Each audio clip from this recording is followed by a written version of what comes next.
చేతి వంట. అమ్మ చేతి వంటలో ఈరోజు పిల్లలు ఎంతో ఇష్టపడే నువ్వుల చిక్కీ రెసిపీని ఎలా ప్రిపేర్ చేసుకోవాలో చూద్దాం. ముందుగా స్టవ్ వెలిగించి ఒక ప్యాన్ పెట్టుకోండి. ప్యాన్ హీట్ అయిన తర్వాత అందులో ఒక కప్పు నువ్వులని యాడ్ చేసుకోండి. మంటని సిమ్లో ఉంచి నువ్వులు మాడిపోకుండా దోరగా ఒక 5 మినిట్స్ పాటు వేయించుకోండి.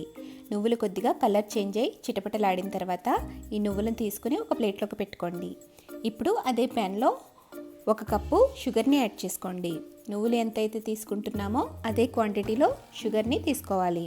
షుగర్ని ఈ విధంగా స్ప్రెడ్ చేసుకుని మంటని మీడియం ఫ్లేమ్లోకి టర్న్ చేసుకుని ఈ విధంగా గరిటతో తిప్పుకుంటూ ఉంటే షుగర్ మొత్తం మెల్ట్ అయిపోతుంది. ఈ షుగర్లో మనం ఏమాత్రం వాటర్ని యాడ్ చేయకూడదు. వాటర్ని యాడ్ చేయకుండా పాకాన్ని ప్రిపేర్ చేసుకోవాలి.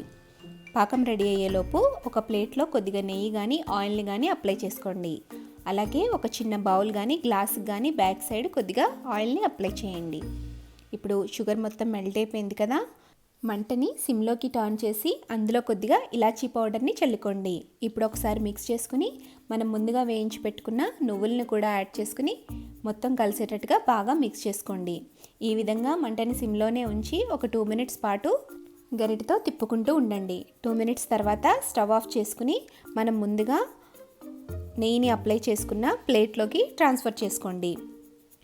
ఇలా ట్రాన్స్ఫర్ చేసుకుని గరిటతో ఒకసారి స్ప్రెడ్ చేసుకోండి. ఆ తర్వాత మనం ఆయిల్ని అప్లై చేసిన గిన్నెతో ఎంత వీలైతే అంత పలచగా ఒత్తుకుని ఒక 5 మినిట్స్ పాటు ఆరనివ్వండి. 5 మినిట్స్ తర్వాత ఈ విధంగా నైఫ్తో ఘాట్లు పెట్టుకోండి. ఇలా ఘాట్లు పెట్టుకోవడం వల్ల ఈజీగా మనం చిక్కీని బ్రేక్ చేసుకోవచ్చు. ఇలా ఘాట్లు పెట్టిన తర్వాత మరొక 20 మినిట్స్ పాటు ఆరనివ్వండి. మొత్తం కూల్ అయిపోయిన తర్వాత ఇది గట్టి పడుతుంది కదా, ఈ చిక్కీని ప్లేట్లోకి వంచుకుని సపరేట్ చేసుకోండి. ఇలా సపరేట్ చేసుకున్న తర్వాత ముక్కలుగా తుంచుకుని స్టోర్ చేసుకోండి. అంతే, ఎంతో టేస్టీగా ఈజీగా అయిపోయే హెల్దీ రెసిపీ నువ్వుల చిక్కీ రెడీ. ఇదే విధంగా మనం జీడిపప్పు చిక్కీని అలాగే వేరుశెనగ గుళ్ళతో చిక్కీని కూడా తయారు చేసుకోవచ్చు. జీడిపప్పు చిక్కీ తయారీలో జీడిపప్పుని వేయించిన అవసరం లేదు.